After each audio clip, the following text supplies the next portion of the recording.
Hi there, and welcome to a very impromptu live, which I've still got Richard up the top there, by the way, but Richard's not with me tonight.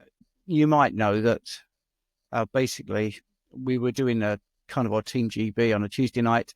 So I've got this bit free because we're not doing the Team GB. It's just little old me. So if you want to ask a question, that would be great. And I just wanted to go on because I feel like if there are some questions, then we could answer those questions. So, yeah, I have got one from Michelle. Now, she's saying that, good evening, Carnivore. It's very nice to see you. Can you tell me if taking creatine is of any benefit whilst eating carnivore to help make more muscle? I'm actually off to the gym now and I'll miss the live, so I'll watch the replay. Thanks. Yeah, I mean, it's something I'm not a big fan of supplementing. I think it has its place, definitely with electrolytes, definitely with certain vitamins and things like creatine, which is, something that you could add. There are sort of lots of studies about increasing your muscle strength and muscle power. It seems to be a well-tolerated supplement. Some people believe that it does improve their performance, especially with intense exercise, for instance. So it could be something that you'd find beneficial. Other people will quote studies about brain health, and it does improve brain health. So, yeah, I think that's the main things. If you're worried about your fluid balance, that's another thing. One of the things I always say is try not to drink unless you're thirsty. Don't do this 8 glasses of water. And that comes up a lot. If you find it difficult to manage your fluid balance, creatine is one of those things that helps with hydration status and thermoregulation. So if you're worried about heat as well. So it has its benefits. Like I say, I think if you're trying carnivore, I would just try to eat the food first and see if you adapt to just this way of eating.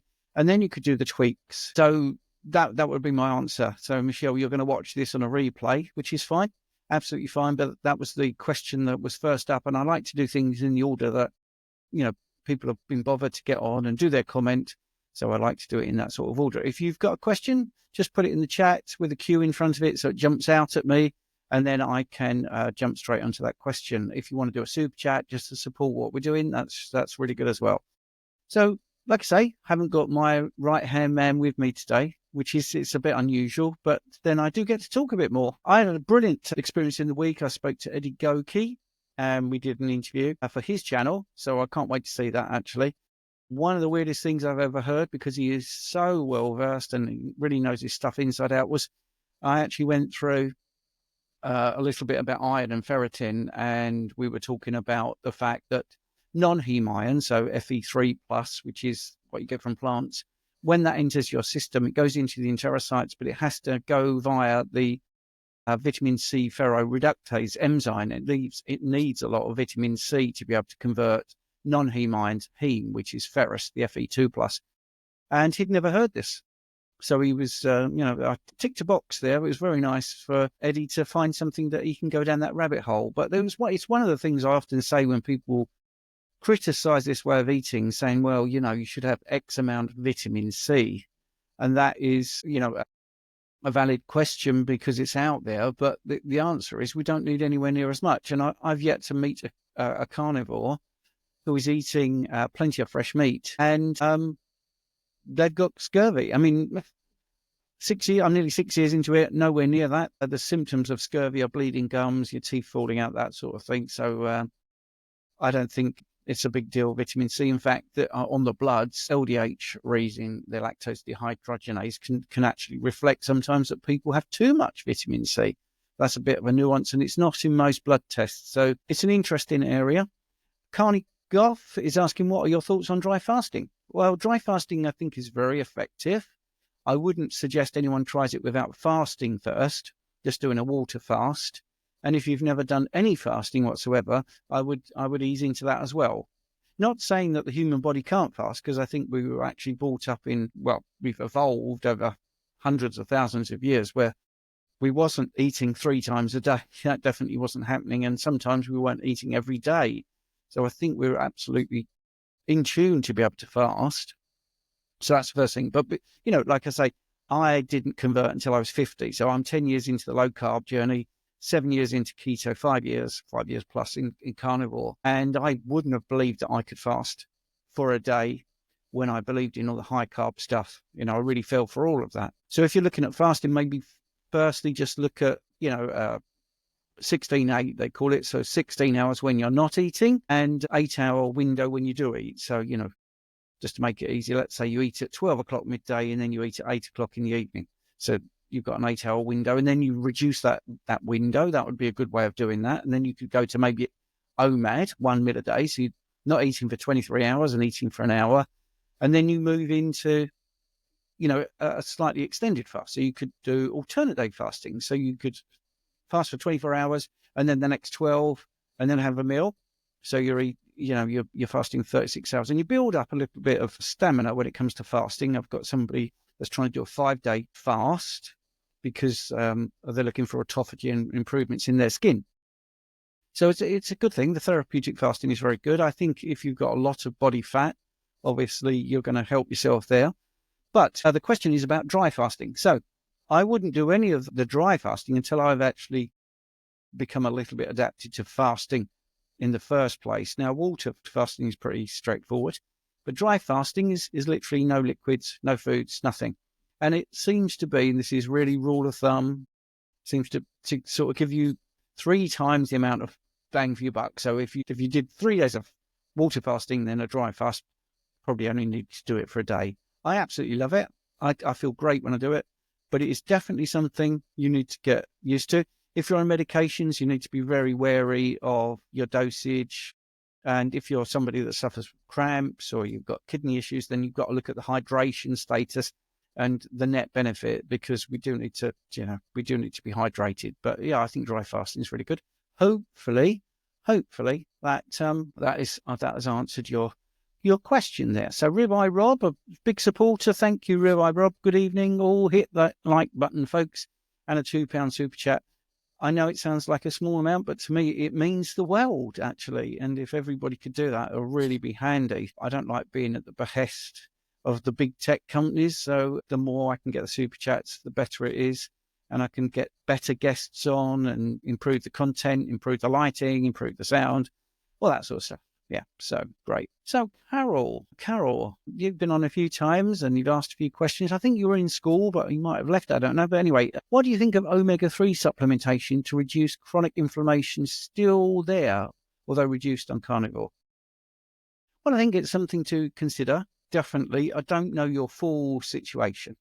So omega-3s are anti-inflammatory and omega-6s are inflammatory. So that's one of the things that you're trying to change when you have omega-3s. The ratio between the two is very important. I don't think it's a bad thing to try if you've got inflammation. There's other things you could look at first. Are you still drinking coffee? Or are you having any stimulants, any artificial sweeteners, or anything sweet, actually? So look at other things that possibly are causing inflammation. Try and take those out. Excessive exercise, intensive exercise, not recovering properly, not sleeping properly. So many other things that could be causing inflammation. So, but omega-3 supplementation, yeah, definitely ticks a few boxes for me. I recently tried some fermented cod liver oil, which had added butter, which is a thing that Western A Price was very big on. I would say when I was high carb, definitely cod liver oil reduced joint pain. I don't get the joint pain now, so I don't feel I need to supplement. But if you're new to it, Carol, which I think you are relatively new, it can take a while for the inflammation to totally go. But I would definitely look at omega-3 supplementation. That's good. Or increase your fish, for instance. If you like fish, then that's really good. A lot of people think of like salmon as fatty fish, but actually, it is a good source of protein, but also a good source of EPA and DHA, which are, really good fats to have because it's good for your brain health. It's also good for your flexibility. That's why cold water fish can wiggle because of the EPA in it. So, great question. Thank you very much. Hope that answered your question. So bacon of health. No coffee, no chewing gum. It's been 2 miserable days. I meant to say hello first, but then the other message was sent by mistake. So yes. Right. Let's have a look at the next one. Mark. Carnivore for 3.5 years. Occasionally add white rice. Oh, I know why you do that. It's very low in anti-nutrients. Right. 100 to 250 gram for muscle fullness. Can't without it. Vitamin C needed then, thanks. Why would that be vitamin C needed? Well, maybe But I know why you're doing the rice, because obviously you're going to retain some water and your muscles are going to look slightly bigger because of the glycogen and the pump from the rice. Personally, it's not something I would do unless I was, into the bodybuilding scene and really, it was really important to look on point all the time. But yes, if you can't gain muscle without, well, it might be that it's a visual thing and an aesthetic thing. And again, I'm not not anti anything. If it makes you feel better and you prefer how you look, then that's great. It's quite a lot of carbs to have, actually, 100 to 250 grams. Something I personally wouldn't recommend.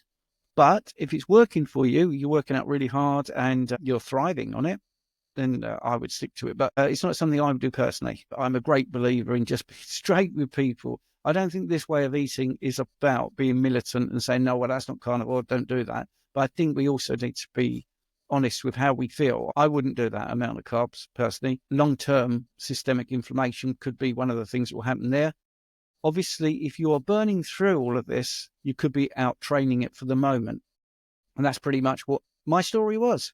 I mean, I got to my 40s and, advanced personal trainer. I'd won that tennis tournament there. I got these medals for running and all that. So, I was doing a lot of activity and I wasn't smoking, I wasn't drinking, but it all caught up with me by the time I was 40. I was just pre-diabetic, getting fatter, body composition was really bad. CAC score 639, so lots of bad things. Athlete's foot, stress spots on my forehead. It wasn't, it sounds like a personal ad, doesn't it really? Just trying to throw people off booking me. But, it's one of those things that I think you can get away with. But then, I'd love to see sort of what's happening with your insulin in the background, your fasted insulin and your glucose and your C-peptide, to see what's happening with your glucose management. That is just so much more carbohydrate than the body really needs. I know we haven't touched on the vitamin C yet, but you're talking about vitamin C to help with your intake of carbs. But, I would try to reduce that quite dramatically, to be honest. We need 4 grams. We need 4 grams of carbohydrate in our blood at any one time. 4 grams, a teaspoon. And we've got, 5 litres or 8 to 12 pints of blood, however you want to look at it. And, that's a lot. If you get people on the other side of the fence where they're looking at, I want to be under 100 milligrams per deciliter, and if all the influencers are saying be under 100, I want to get down to 80. Well, the difference between 80 and 100 is 1 gram, and they worry about that. And yet people are putting in 100 to 250 grams of carbs. So I think it's quite high. I certainly wouldn't do it myself, but right, I'm going to, the other side of the coin, I've already covered. Because if you're looking better and you feel you're getting more of a pump and it's, going to the gym is working for you with this way of eating, then I can't knock that. But I do think about the long-term physiological effects of it. I definitely would track your fasted insulin in the background as well, just to see what's going on. And then the thing is, as I was saying, I was talking to Eddie Goki and we were talking about the GLUT4 transporter is the one that gets all the fame because it's insulin dependent. And I was talking about the 11 GLUT transporters in general. I know there's 14, but most people talk about the 11.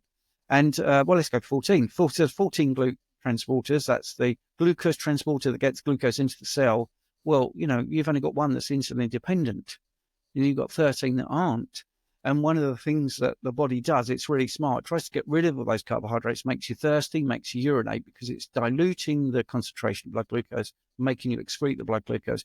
And you also elicit the polyol pathway, which is why we get the people losing toes and getting, problems with their retina, nerve damage as well, because that once you elicit the polyol pathway, what happens is that glucose is taken out of the system, converted to sorbitol and also to fructose. And sorbitol is a sugar alcohol basically, and it draws water in.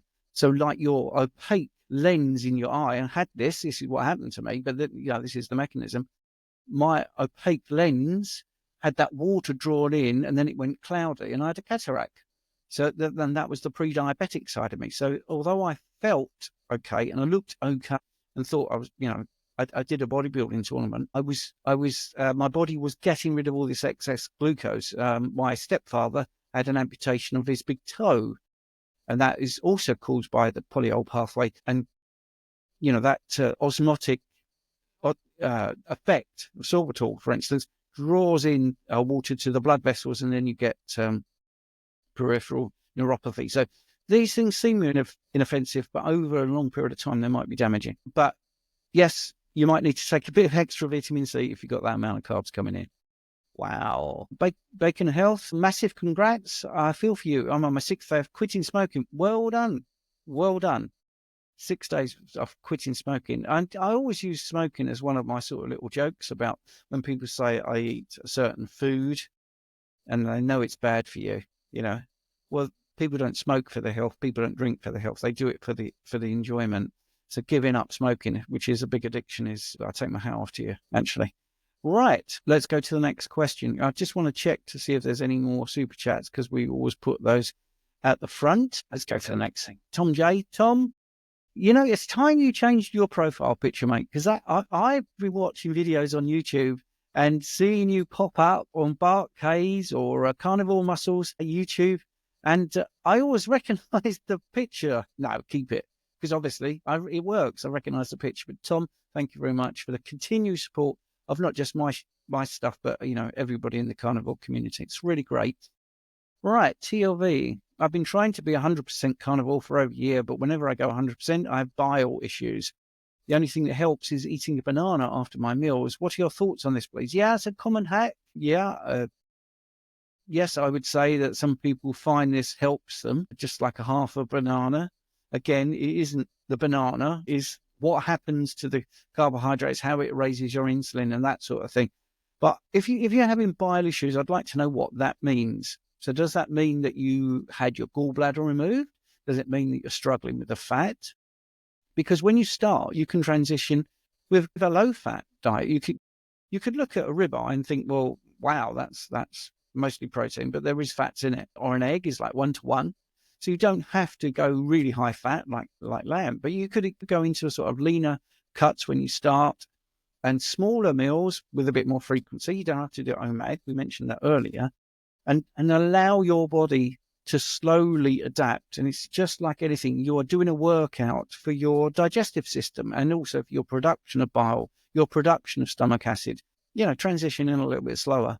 And don't just listen to the sort of glib, 1 meal a day is the best thing to do, or 2 meals a day is the best thing to do. What's best thing for you to do is what's important. What works for you? 3 meals a day might be the thing. Smaller meals, 3 times a day. And you want to look at things, we were talking about supplements. Taurine is a good supplement to increase your bile production. But I just think it's more a case of getting used to this way of eating and letting your body get to the level. I'm not a big fan of things like ox bile. They definitely work. Digestive enzymes, they definitely work. But what you're doing is you're exceeding your body's natural production. And it's a bit like, so I'll use a very bad analogy. If you're using a knee brace, let's say you've got a knee problem and you put a brace on it. Well, the brace is taking a lot of the stress. So the muscles and everything in the joint, the synovial fluid, everything is having this mechanical assistance. So it's not going to fully recover. And this is why when like soccer players, football players come back to a match, they're not match fit straight away after an injury, I should say. So they don't play the full 90 minutes. They might play 20 minutes, or they might have a runabout for 10 minutes at the end, and they've just got to get their match fitness back up. And they definitely really are managed now a lot better when they come back from injury, because, it's very expensive for a start to have a £250,000 a week player on the bench, but you certainly don't want him back on the pitch and then being off the pitch again for another 6 weeks. So everything's managed. You have to do it gradually, getting them back in. So your body is like that. So whatever it is, however you've been in the past, we've got to change that, and we've also got to increase all the good things. So that's what I would do. I would have a complete overhaul of how you did it. If after a year you were still having bile issues, and think, right, let's go back to basics. What's my why? What's the why that makes me cry? Why am I doing this? And secondly, what's the best way to do it for me? And that's what I would do anyway. Right, Matthew's here in the house. That's good. Thank you. And yeah, it's nice. Everybody watching is really good. Kayla, did the time change on this? No, it's Tuesday. You're right. what happened was we were going, we was doing Team GB, but it seemed like we were going to have a little rest from it, and maybe do it twice a month or something, just to make it a bit more exclusive. And I had this section out in my diary, so I thought I'd do a live, prompt you live. What are my thoughts on Viagra for erectile dysfunction? Are there possible bad side effects long term? Not really my wheelhouse. I mean, obviously it's nitric oxide and vasodilation is what's happening there. Viagra actually was discovered, it was designed to treat something else. Normally when you do a pharmaceutical, I think this is quite funny, typical bloke really, but there we go, it makes me laugh. They were studying another condition, and normally when you do a medical trial, at the end of the trial, you have to hand back the medications that you've been using. And the men were like, no, I think I'll keep this. They weren't handing it back. And it was subsequently found out that it was improving that part of the body function. So it was an accidental discovery. But anyway, what are the possible bad side effects? I don't really know. I will look it up for you. Viagra. Let's have a look, right? Because I haven't got any notes. What are the long-term side effects? What are the long-term side effects? Let's have a look, and let's see if it's true what they say online. That would be the other thing, because Richard and I were trying to catch out ChatGPT live, and well, we did quite a few times, so we've given up on that. Now then, it's generally considered safe. This is what the mainstream says, but there are some problems. Vision problems. Viagra can potentially lead to non-anterior ischemic optic neuropathy, a condition that can result in permanent vision loss. So it's possibly something we were talking about earlier. Hearing loss, cardiovascular issues, and other side effects, persistent headaches. That is one, actually, I have heard, persistent headaches. But I think if you're going to be messing about with your nitric oxide production, then you will get those sort of things. So it's all medicated. All medications come with a raft of side effects. So it's about the net benefit. If Carnivore isn't improving erectile dysfunction, or it's not giving you your libido back, then I understand why people would look at this. So it's something that I would definitely say it's worth looking into, but definitely read the insert and be selective when you use it. But sorry, it's not really my stuff. When I started, this was 15 years ago when I started this, and I had to do all my qualifications to be on the GP referral list. Viagra wasn't really big, and we didn't study that. So I will have a look into it a bit more for you, Matthew, and we'll talk about it on school maybe. Right, here we go. Our next one. Oh, Matthew, getting two in. Right, okay. I'm looking forward to seeing you at the Keto Brain Health Conference. It was brilliant meeting you at the Carnivore Conference. What are you most looking forward to at the event? I can't wait to meet Chafee. Right. Well, Anthony Chafee is really good. Yes, really, really very good. So, yeah, it's always nice to see Anthony. I will be working, actually, on a project, which I think if you were at the Carnival Conference, you know about. We're looking to make film, and with funding and stuff, I am actually the producer for the production company. And so I'll be doing a bit, making sure the interviews go smoothly. I think at the Carnival Conference, a few people didn't realize I was actually working and just thought I was floating around. But that's 9 o'clock in the morning till 9 o'clock in the evening, just making sure that everybody we wanted to interview was interviewed. Going back to the conference, what am I looking forward to? Just basically all the speakers. Zoe Harcum is always fantastic value, always brilliant. Ivor Cummings, of course, is just amazing. I don't know what he's going to talk about. Ivor I have a soft spot for. When I started doing this 5 years ago, and I was on MeetRx, he was it still is, a very big influencer, and he had me on his show. So, I was nobody really, and we had a great conversation. So that was always nice to see. Who else? Let's have a look. Who is also speaking? Well, Heather, obviously. Let's have a look. Is speaking. I'm going to get it up. And Richard. How did I forget? Richard Smith. He's speaking. Yes, and I think that's going to be great. That's going to be really, really great. So, yeah, I'm looking forward to what Richard's got to say. So, yeah, that's fine. That's what I'm looking forward to. Keto Brain Health. And I think you can get £10 off if you use my code. All right. Is it 100 grams of rice or 100 grams of carbs from rice? That's a great point. I think, yeah. So 100 grams of rice is about 30 grams or 28 grams carbs. I think white rice is 25, something like that. So you're absolutely right, but it's still a lot of carbs. Yes. So I didn't read the question properly. You see, this is because I'm on my own. and trying to manage it myself. Let's go back to that question then. Was it 250 grams of rice? Occasionally add white rice, 100 to 250 grams for muscle fullness. Yes, so yes, you're absolutely right. Well spotted. Well spotted. But I'm quite happy to say I made a mistake there. Yes. Well, I still think 250 grams of rice is a lot. So you're looking at, maybe, let's round it up. Let's say it's 30 grams per 100. Well, you still need 4 grams of carbs in your bloodstream. So we're going 30 grams. That's a bit too much, I think. But if it works, like I say, if it works, it works. There's definitely a difference. You're absolutely right. Well spotted. Okay. Good morning from California. Good morning, California. Are you speaking for the whole of California? I've been to California. I loved it, by the way. Oh, Jonathan's in. That's great. Thank you, Jonathan. That's really nice that you've decided to support.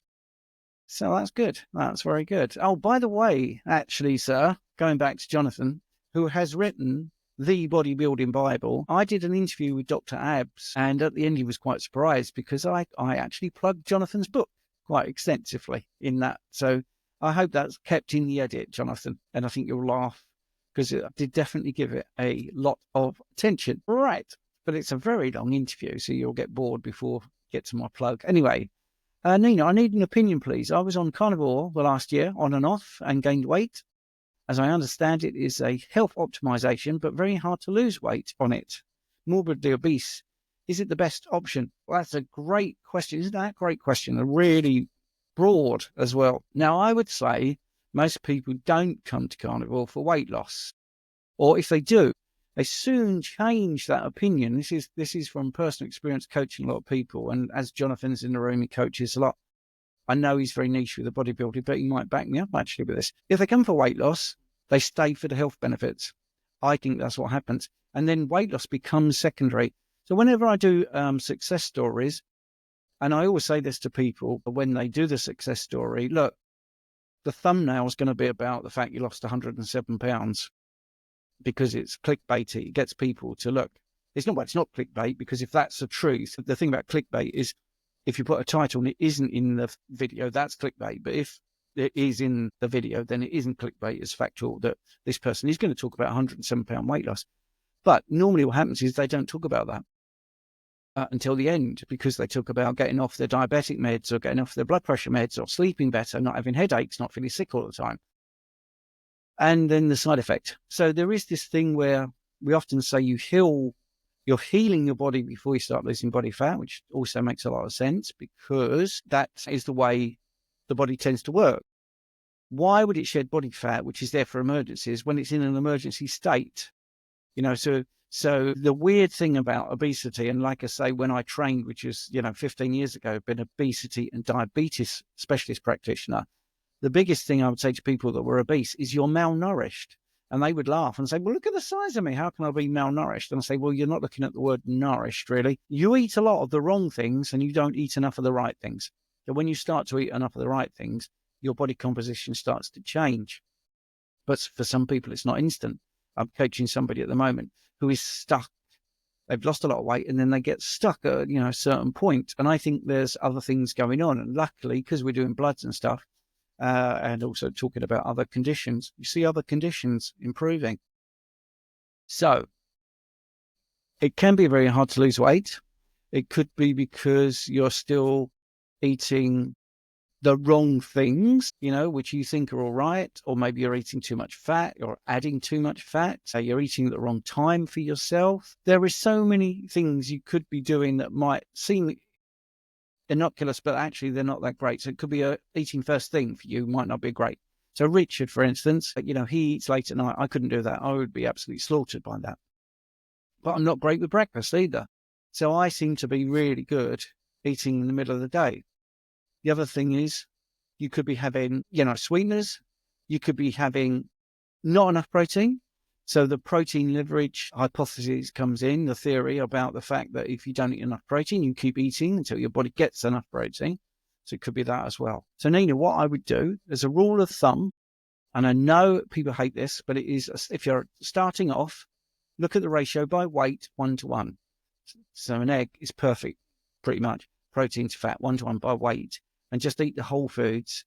if your ideal body weight is, let's say, just to make the sums easy, it's 150 pounds you want to weigh, okay? Then eat 150 grams of fat and 150 grams of protein. As Kyla mentioned earlier, that doesn't mean 150 grams of steak. You've got to look at the fact that ribeye, 70% of that is water. So when you look at a ribeye, if it weighs 400 grams, you're going to get roughly 100 grams of protein. So it's all about those nuances. And, basically have a look at the way you're eating and what you're eating and when you're eating. Right. Let's have a look at this next question. This is great. Thank you very much. A fully laden swallow, which is a Monty Python reference for those that don't know. Hi, Stephen. To your knowledge, does fasting increase cortisol levels by much? Thanks. Now, yes, it does, but I've never had, and it's really frustrating, I've never had people doing the cortisol testing while they're fasting. So I can't tell you categorically, and I don't trust studies. I just don't trust studies anymore. So I prefer real experience. And I would love to have people fasting and also doing the salivary cortisol test to see what actually is happening in real people, average people. I'm an average person, just an ordinary person. I just want people that I deal with to do these tests. Right. But yes, fasting is a stress, but stress isn't always bad. You see, stress has got such a connotation of, it's a bad thing, but it isn't necessarily a bad thing. Cortisol is there for a reason. I would want some cortisol if a tiger came into this room right now. I really want that because I want to run away and I want my blood sugar to be up and I want my alertness to be up. This is even when we get into anxiety. Anxiety is a physiological thing to make you make a decision. Right? So when people talk about, I've got too much anxiety, well, that's because we're now in a dysregulated world where we've got to make too many decisions. And also some of the things we want to do, we can't do because of social protocols. So in maybe, 500 years ago, if someone annoyed you, you'd throw a rock at them or you'd punch them in the face or whatever, you'd run away or you'd never deal with them again because you didn't have to. There was a bit more freedom if you were in the right strata of society, obviously. Well, now we've got all these stresses, the boss that annoys you, the person cutting you up on the street, on the road, banks being awful, all these things, your app's not working, your car's broken down, you got a roof that's leaking. I think you called it a roof that's leaking. But anyway, so it's all these things are stressors. Modern day life is stressy. You've got to pay the mortgage and stuff like that, pay your tax, all that. So blue screens, look at this. What am I doing this for? Idiot, eh? But yes, so cortisol is continually elevated because we're in this sort of stress situation. When you fast, that is a stressor, but it can be a good thing. It can be producing blood glucose that you might need.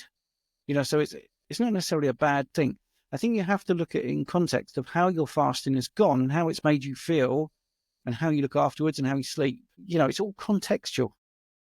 So you could have alleged high cortisol when you fast, but you could feel the best you've ever felt because that fast has been amazing. That's why therapeutic fasting is so beneficial for so many people because it does so many other things.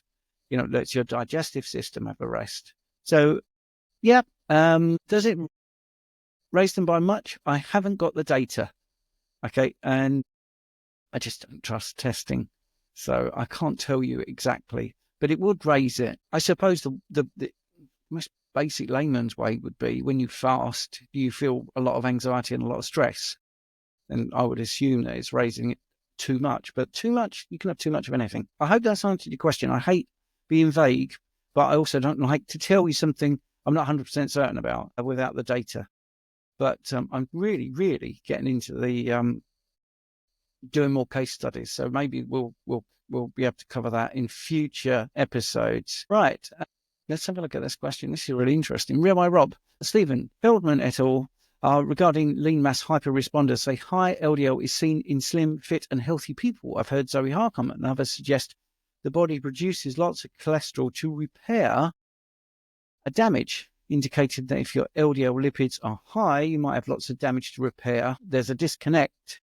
Can you explain? Am I missing something or do we simply not know? Now, fascinatingly, I was speaking to Nick Norwitz before I came on and I was actually interested in getting him on to YouTube. He's here now. Hang on, just bear with me. Yes, hang on. This is real. Yes, YouTube. And bizarrely, I'm actually doing this. I have a question about lean mass hyper. I have a question about lean mass hyperresponders. Right. I am actually going to send him the link in case he wants to come on, which is a bit interesting, I think, don't you? Let's have a look at this. So let's get him on, maybe. So I'm going to get an invite. I don't know if he'll come straight on, but we will do it now. Let's have a look. It could be quite a laugh if he does come on. Yeah. So should we save that question? I don't know. Right. Well, let's get into it. Firstly, Zoe Harcum is brilliant, and Zoe will be at the Keto Brain Health thing. Let me just write to him, pop on for 5 minutes. Right. Okay. Whoever he comes on, or not, I don't know. Right. So, yes. Right. Lean mass hyperresponders. Well, let's talk about LDL in general. Right. So, low density. Hey, here we go. Hello, Nick. I am between a couple of courses, so sorry, it's a little background noise in your atrium. Okay. I think people thought I might have been teasing them that this question's come up and I would ask you on. So it's really appreciate you popping on. Really appreciate. Can I read you the question and then shoot? Let's do this thing, and I'll catch up with you later properly. So it was about LDL, and let me just get Ribeye Rob. Where have you gone, Ribeye Rob? Here we go. Right, excellent. Stephen, that's me. But we got Nick now. We got the main man. You're mentioned here in a way. Feldman et al., which is you, of course, regarding lean mass hyperresponders, say LDL is high LDL is seen in slim, fit, and healthy people. I've heard Zoe Harcum and others suggest the body produces a lot of cholesterol to repair damage, indicating that if your LDL lipids are high, you might have lots of damage to repair. There's a disconnect here. Can you explain? Am I missing something, or do we simply not know? What a great question. Sure. I mean, I'm going to have to disagree with Zoe's claim about the etiology, the cause of high LDL and ketogenic diets. Now, I will be clear that there are many different causes of high LDL. Some can be you have a genetic mutation in a receptor.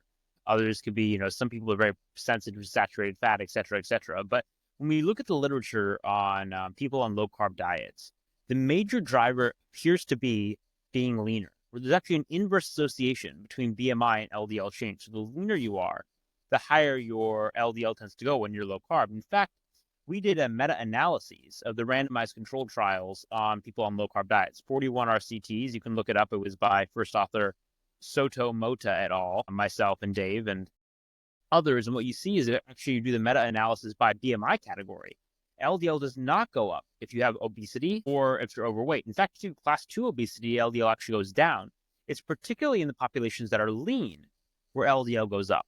And we think that this is explained by something we call the lipid energy model, whereby when you're lean and insulin sensitive, that there is a more extreme transition from carb burning to fat burning when you go low carb, which is also seen by jumps in fatty acids when you say just do fasting in lean people versus overweight people, and that there's a recirculation of these fats through a cholesterol system. The cholesterol-containing particles, including the VLDL, LDL lineage, carry the fat fuel basically around the body.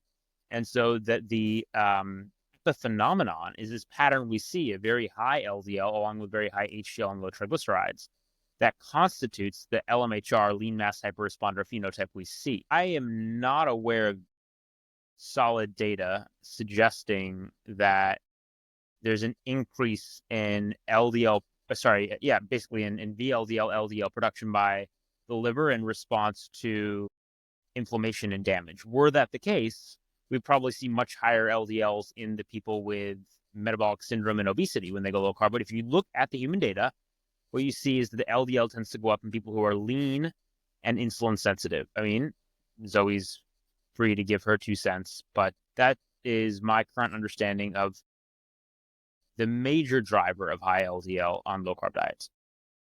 Yeah, is the delivery of energy in a lean person. I think the clue is in the title, isn't it? Really? Yeah. Well, in fairness, we came up with the title of the model. Well, actually, Dave coined it originally, so it's like a little bit circular there. But another thing I'll say, I think it's just important to emphasize, is there is a distinction between a mechanistic model explaining the phenomenon of why LDL is high versus conclusions that can be drawn about risk profiles. So it doesn't necessarily follow, even if it's totally normal and physiological and adaptive in an acute setting, it doesn't per se follow that there's no risk involved. I would say it's fair to assume, or it's unfair to assume there'd be the same risk profile as another person, say, with a genetic dysfunction in high LDL. So the point we're at is we need to understand, one, the mechanistic driver, which we're working on, but two, the risk profile, which, for any individual, I say don't gamble if you don't need to. It's a very, individual choice algorithm. Dave and I and our colleagues are very consistent that we don't know the risk profile. Even if we're right about the mechanism, which we could be in large part, it could still be a high risk profile. And I certainly would not exclude that certain lean mass hyperresponders could be at increased risk. A question then arises, and I'm teasing some data we have under submission, is if there are some lean mass hyperresponders on low-carb diets that have plaque progression and others that don't, what predicts the plaque progression? Because like any population, I would assume that low-carb people with high LDL, there are people that are going to have progression. But is it the actual LDL level or the ApoB level that predicts progression? Or is it something else? And if it's something else, that's really interesting. I won't divulge more because I'm alluding to data we have. We'll come out in time, but it's a good question. Thanks for that, Rabbi Rob. Yeah, it's great. And I want to thank you. By the way, I was playing soccer before I came on. I'm not normally this glowing in red, but I came straight on. So Nick, I want to thank you for popping in. Just for everyone who watch it, I've been trying to get Nick on for a little while, but now he's in the room. I can say what I want to say because I can't say it in the text. When we did the Carnivore conference, it was revealed that I've been producing a film and getting funding to do a major documentary about the carnivore diet, but also extending it out to sort of health. And I'm trying to get people on board. We've got funding, which has surprised me because normally people like Netflix, Amazon, Apple, I can't tell you who, don't want to talk about these sort of things, but we seem to be in the right mix with the right people. And Nick, you are one of the people I'd like to get on board to talk to. Okay, you and Dave, that would be great. We are actually interviewing Zoe on Saturday and Dr. Chafee on Saturday. Sean Baker, there's a lot of people coming on board that we will want to speak to. And I've harassed, for the people out there, I've harassed Nick for many, many months. Down sometimes. But everyone's really busy, and I couldn't say it. But because people have been to the Carnivore conference, they've seen this is happening, obviously the cat's out of the bag. Yeah. So I can now say. So anyway, if you need to go to your course, that's great. No, I'm trying to get people coming out of an atrium. I'm trying to get to a quieter place so you don't get background noise, but please continue. Yeah, I don't want to keep you longer than you need to be because I'm just... minutes. But I guess if you're asking me, would I like to chat around this topic? I absolutely would. I mean, to give people context to who I am, my background is cell bio and biochem undergrad to PhD in metabolism at Oxford, now at Harvard Med, and the whole social media thing is very new to me.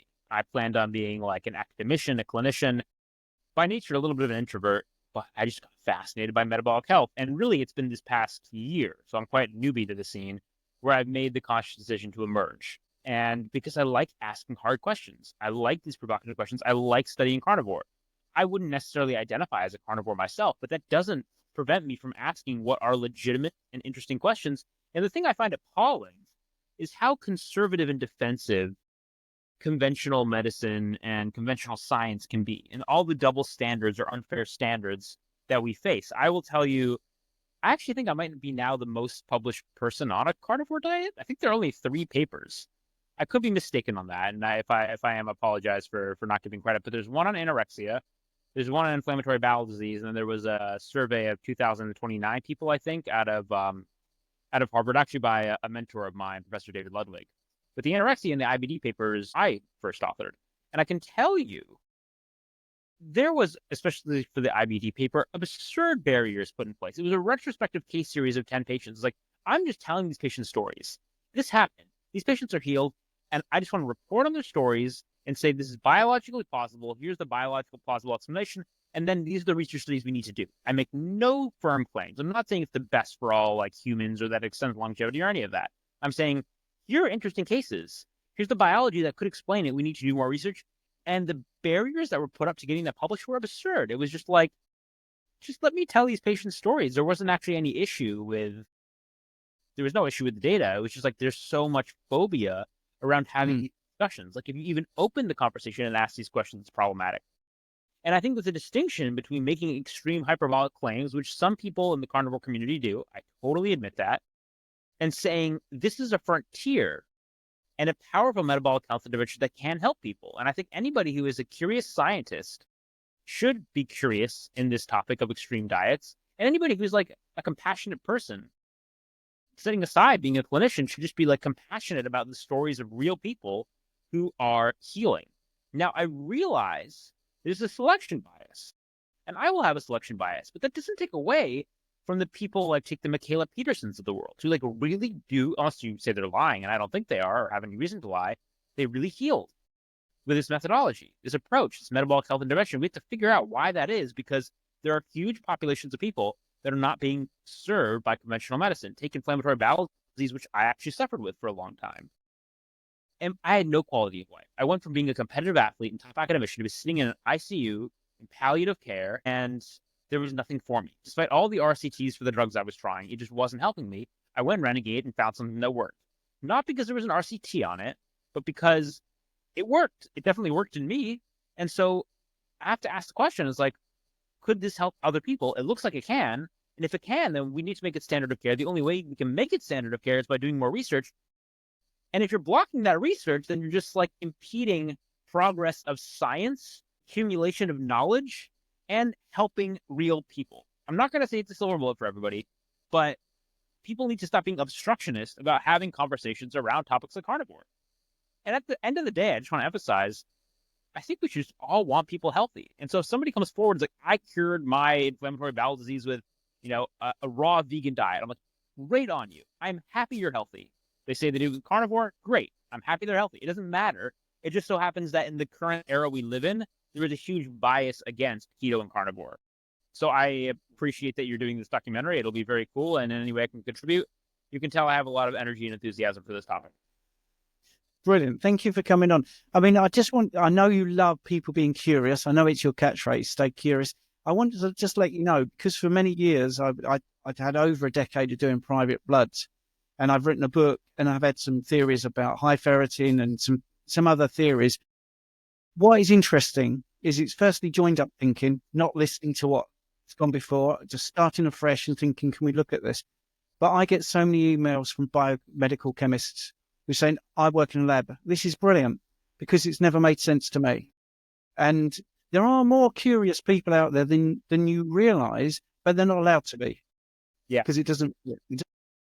No, there are a lot of, I guess you could call them atheists in the clergy. Like even around our lean mass hyperresponder phenomenon, you'd be surprised how many people like residents and attendings at Harvard are interested or are themselves lean mass hyperresponders. But it's just like, if it's not your field, you just don't want to go out on a limb. And I'm not criticizing that. I understand it. Like me, let's say, on social media, there are topics that I feel very passionate about, but they're not my sphere. If they're not nutrition or they're politics or, like human rights, things like I can feel very strongly about them, but I don't want to mix topics. So I'm not holding it against people, but there is a discrepancy between what you see on social media and like what you hear behind closed doors, especially in academia. So like the research we're doing, there's a lot of excitement about it. Actually, in academia, there's a lot of like, yeah, we want to see what happens and we want to support it, but you get a different filter through social media. So I have confidence in the momentum of the work we're doing. And honestly, in research of things like ketogenic diets, carnivore diets, I think it's going to be pushed forward. It's just going to take a little bit of time and legwork and honestly playing the game. And thankfully, I'm someone who has figured out how to play the game by this point. I'm young, but I don't stand on ceremony. I just want you there's a whole meme going about it. Like they call me some dude on Instagram because I did the egg thing and they just knew me as some guy. I love that. I want to be some relatable dude. At the same time, I have a PhD from Oxford. I'm going to have an MD from Harvard.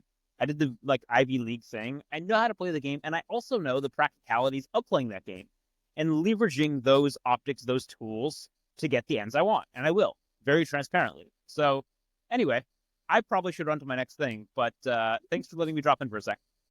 Brilliant. Thanks for coming on. Cheers, mate. Stay curious. Stay curious. There you go. All right. That was a nice surprise. All right, let's go into the next question. We haven't got long now. Yeah, so I've explained why I'm a bit red. I do play soccer and I have a bit of coaching. Right. Tom J, thank you very much. Tom, thank you. Stephen, your interview with Heather was great. Very interesting to see how different people have different macro requirements. Yeah, I just feel like that we need to be talking about individuals. And that's what I was trying to say to that lady earlier, who Carnivore didn't work for her because of her bile production. There's so many different things you can do to change the way you change your body. I've just done an interview with the fabulous Coach Becky, by the way, if you want to see that. And she's got a completely different take as well. So there you go. You want to see that interview? It's out today and you'll see another take. The thing is, I'm happy to get all people in from all different types of eating, really, and it just makes the conversation better. Carnivore Muscle Coach Stephen put in the work at the Carnivore Conference. He set up the secret thing beautifully. Thank you very much. If you're still there, Jonathan, I don't think you will be. Your talk was fantastic, wasn't it? So there you go. Let's have a look at the next thing. I'm trying to find a question. We should have a cue in front of it. I've overdone my half an hour. Right, let's have a look. We haven't got any more questions, really. I'm looking now. So let's have a look. Right. Rabbi Rob has got a question, I think. Hi, hello, Dr. Abs. I watched your vitamin D3 video today, thinking of ordering K2 soft gels. Any suggestions on a brand of vitamin D3? Wow. Well, Abs is in the chat. I could send him the link and he could answer. I mean, one of the things is I've only got 4 minutes, really. So I should have had Abs on, shouldn't I, really? Because he's popped in the chat and now everyone wants to talk to Abs. Maybe I'll hook up with him in the week and we'll do another one. I mean, I think vitamin D3 and K2, I have a link in the description to British Supplements and they do a pretty good mix. D3, K2. I had my D3 results, by the way. I will actually put them up, because I did a load with, I used the fermented cod liver oil, and I think I might be able to find my latest D3. I don't know. I haven't got it. I'll do it another day.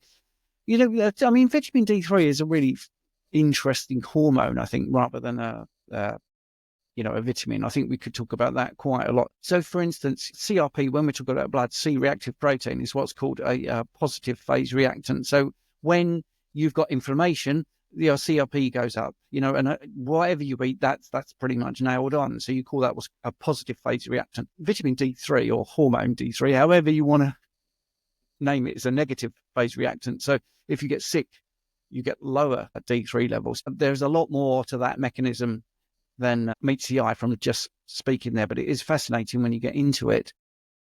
So I am going to call it a day, actually, because I don't think I can get Abs on this time of night. So it was great that he popped in to say hello. Yeah, pretty dark. All right, I know what that is about as well. I won't get him on. My lighting, he was talking about my lighting, isn't great. But you do see how glowy I am from the football. Look at this. And I think it is time to go. So thank you, everybody, for watching the live.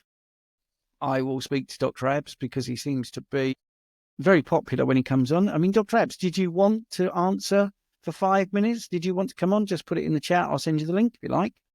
I've just sent it to Nick there, but I think everyone's going now because I've said I'm going off. So, right. Okay. We will see you soon. Happy to pop on. Right. Okay. Right. Well, I'll send the link to you. Just bear with me a second and then we'll do that. So let's see if I've got that link already on my phone. I think I have. No, I haven't. Hang on. Bear with me. At least you know it's a real thing here. And bear with me. So just get rid of that. We'll do it live. Talk amongst yourselves, folks. So here we go. Dr. Ab. We've got that, copy that link, and then we'll go into him there, put it in there. We might get him on. Right. I'm back with you, folks. Now let's get him on if we can. StreamYard, here we are. So I've sent him the link, and we're going to have Dr. Abs on. Dr. Abs, look at that. Oh, with a big coat. Wow. Hello. Come back in. Right. Where you been? It's been out for a steak. Right. Was it nice? Yeah, but yeah, 1.2 kilos. Can't complain. Plenty there. Yes. When is a steak bad? I mean, Exactly. I'll get one. You seem to have generated a lot of questions by just being in the chat.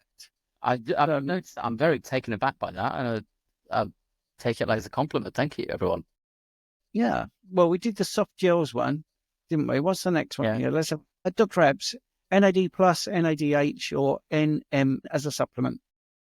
It's a good question. First of all, the purpose of them is to increase the NAD level, the NAD plus level. So you have to ask yourself, okay, which increases the level by the most? Now, NAD plus increases it by the most because it is the thing that you're trying to increase. There's no conversion needed.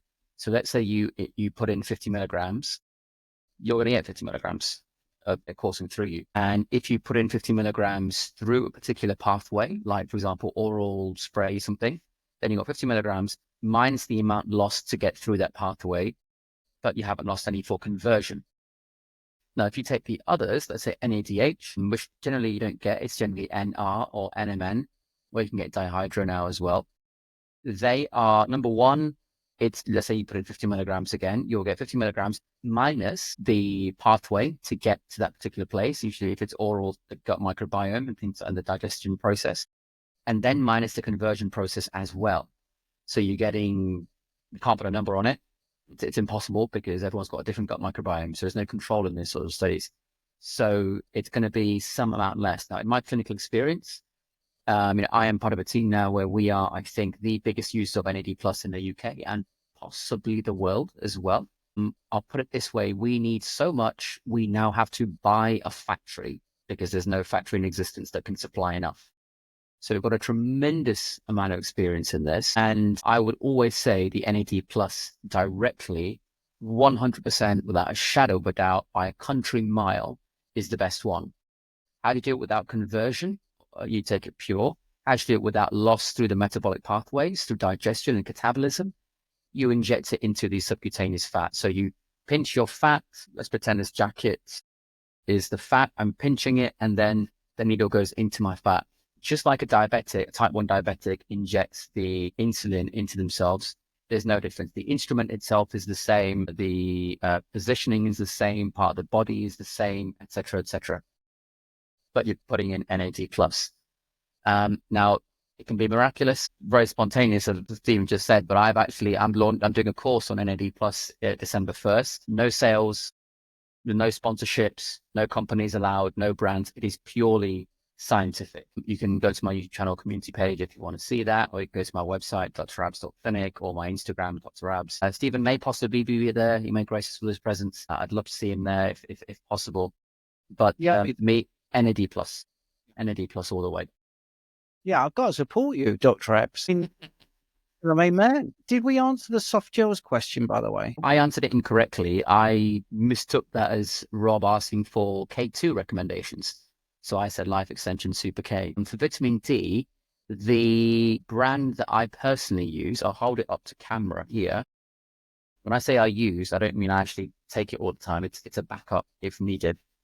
But I thought we flip on camera, or maybe not. Nature without the E on the end. Nature. And then plus. I don't know if the microphone is in the right place. So can you hear me okay? Yeah, I can hear you fine. Cool. So Nature Plus, NATUR Plus, and you can get a big bag of these. I think that was about 1,000 for like £10, maybe just a little bit more, which is absolutely nothing. Store it, in a nice, cool place. You don't want things to peroxidize because it is an omega. It is an oil at the end of the day, a fatty acid. So that's the brand if needed. I think me and Stephen would both say Sunshine is better. But if you need a supplement, so I travel a lot. I was in New Zealand recently. I spent 26 or 27 hours on a plane, no Sunshine. So I took it in that situation, and I think that's okay. But typically, Sunshine is best. Failing that, a supplement like that from that brand, I would say. Yeah, it's a huge subject, vitamin D, and it's something I will do a bit more on, actually, because there's a lot of nuance to it, I think. Let's have a look if we've got any more news here. Oh, yeah, here we go. Wow, hair transplants. Mark Jones, Dr. Abs, hair transplant 6 days ago. Any peptides or subs you recommend? I'm taking TB500 and BOC 157 at the moment for tendon heal. Thanks. So I think it means BPC. That must be a typo. It must be BPC 157. BPC, if you're going to take it, I would suggest you're not on it like continuous, depending on your height and body weight and things like that. I would guess maybe something along the lines of 30 days, give it a rest.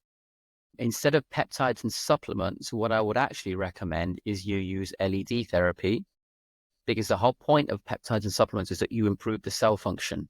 But if you use LED, what you're doing is you're taking like a pair of tweezers or a pen, and you're reaching inside the cell, and you're actually just moving things around, which is what we want the cell to do by itself, but we can actually give it a push. Now, theoretically, if you could actually do that with a pair of tweezers, you'd fail, because the moment you open the cell up, it's dead. But LED is using radiation to go in and move things around while the cell is still intact and living, which is what makes it so incredible and unique. If you were to get an LED device, and the one I recommend if people watch my channel is the Style Pro LED mask. I have no financial gain or conflict of interest in recommending that. But the reason I recommend it is because it's so cheap at £99, and it will still last years. And I believe it is the most powerful LED mask in the world. Now, if you get that and just leave it on top of your head, appreciate you might look a bit odd to your whoever you live with, but if you leave that on top of your head, put it on the anti-aging setting, so you get the red and near infrared together. I'm sorry, but that's going to give you way more improvement than any peptides or supplements, because that's the actual cell itself on your head improving function way more than anything like that. And if you do that regularly, even like a couple of times a day, continuously, you'll be amazed at the quality of improvement that you get, and not just the healing, but the actual cell function once it's healed as well. Brilliant. Okay. There's a subject here that someone wants to ask about. I think it was meant for Nick, but I'm happy to talk about it. While he's on, I do think you're talking about Nick. Can you go over fact that is hitting popularity currently? And that is Nikki, I think, is asking that. Becky it is, isn't it? Yeah, sorry. So C15 is an odd chain fatty acid, and I have a thing about odd chain fatty acids that I often say, and it bores people senseless. But it's all well and good what's happening at the long chain, but once you get down to the 3-carbon fragment at the end of the chain, that will go to your liver and produce glucose. It is loved by the body. So this is one of the reasons why dairy puts fat on people. Yes, many people go into the casomorphins and the fact that it's addictive and you have lots and lots, and once you eat a little bit of cheese, you eat a lot of cheese and all that. That may be true, but also the mechanism of gluconeogenesis is definitely triggered by the 3-carbon fragment at the end of the chain, because the body is smart. It sees that, and it is really easy for the liver to metabolize that into glucose, and it's smart, so it will do that. So that's my little bit. I don't know if you wanted to add anything to that, Abs. Not massive. I mean, it's new.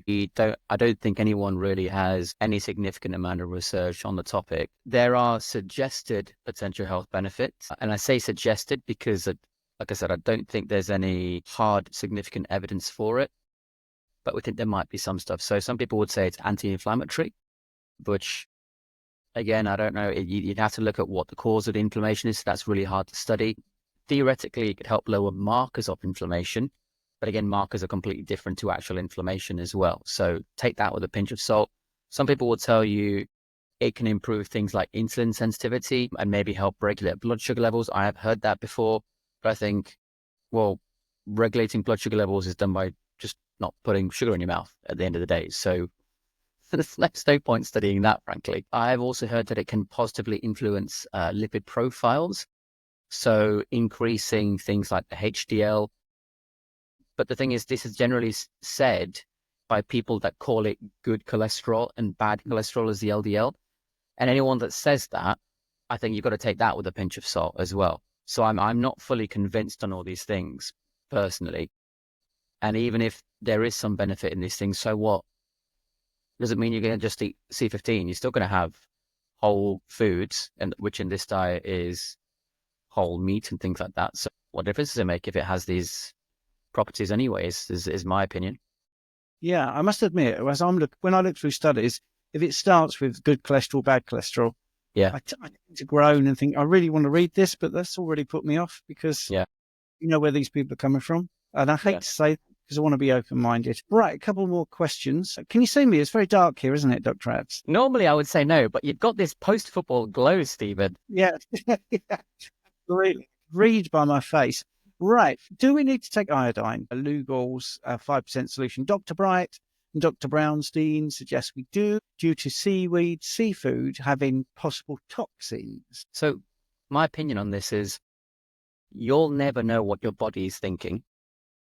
I mean, even the question itself is technically invalid because the body doesn't have its own brain, but you get what I'm trying to say. And because of that, you'll never know the exact factual answer of yes or no, or maybe in this amount. But you can test it. Stephen, I'll leave Stephen to talk about iodine clearance tests. He is far better qualified to talk about that than I am. But I would also suggest people look at the idea of iodine supplementation, not just as drinking these drops or taking iodine tablets. You can just rub it on. If your body needs it, it will absorb it once it's been rubbed on. If it doesn't, it won't absorb it. And that, for me, is probably the simplest, easiest, cheapest, most convenient way of checking whether you need to take it or not. And guess what? If the answer is yes, you don't need to do anything extra because it just gets absorbed. I think Phil Escott did the same thing when he was treating his mother's breast cancer. He actually rubbed the iodine on to see whether it was absorbed or not, which is a very, very sensible thing to do. That's my view on how to work out if you need iodine. Yeah, and I think that's analogous to the magnesium spray. Same thing. You spray that on. If it's itchy and irritable, you are actually low in magnesium. That's pretty much what it says. Yes, you're right about the clearance test. If people don't know what that is, you can do an iodine clearance test. I think it's easier to just rub it on your skin. But if you want to know and get more numbers and empirical data and all that, you have a drink, and let's say it's got 100 units of iodine in it. You drink that drink, and then your urine is analysed over the next 24 hours. And if you urinate out 100 units, I'm being very layman's here, but 100 units of iodine, then you're not deficient because your body has not held onto it. It isn't exactly like that, and we do get percentages, and there's a lot of arbitrary decisions to be made. But in the end, it's going to tell you pretty much if you're deficient in iodine or not. Right, Mark, I think a follow-up question: when could I start using the LED? So you can, if you get that particular one, there's a setting called recovery, which basically is mostly near-infrared, which is going to be very anti-inflammatory. That you can use straight away. Go for it. When the inflammation has reduced visually, so the redness has gone and you look a little bit mostly sort of normal, shall we say, for want of a better word, then you can change it to the anti-aging setting and go with mostly red with some near-infrared as well. Brilliant answer. Okay, that's great. Extra time. Matthew's saying we've got extra time. Yes, we have got extra time. But as with all footballers, it has to come to the end. Maybe we'll try penalties now and see if we can score a visual penalty. Right. Dr. Abs, that's brilliant. Maybe I'll ask you on. We'll do another impromptu one in the next few days or whatever time. Yeah, that's great. Your thing in London, can people buy tickets now already? They can indeed. Website is drabs.clinic, or if you go to my Instagram, you can see the post on there and have a look as well. It's both for the public and health professionals, people who want to use it themselves at home, and also clinicians who want to administer it to patients. I don't believe education should be just for people in particular jobs. I think ideally it should be for everyone. So anyone is welcome to attend. The teaching, as if you've ever seen me teach things before, will be in analogies that children in school can understand. So I'm not going to try and use technical terms to make myself sound clever. It's going to be a sort of democratization of the use of this fascinating molecule. Excellent. Okay. Well, I hope everyone's enjoyed it. Nick Norwitz, Dr. Abs, and me. I mean, we've done well, haven't we, in an hour and 15 minutes? Stephen's well connected. Thank you very much. I'm going to shut the stream down now. Don't forget to like, share, subscribe. If you want to add a super chat, that really helps. But you don't have to do that. Make sure you have a look on Dr. Abs' channel and subscribe there too. And as Carnivore Muscle was in, don't forget to look at Carnivore Muscle's channel. Give him a like, share, and subscribe also. So it's great. And we'll see you soon. Thank you very much indeed for watching.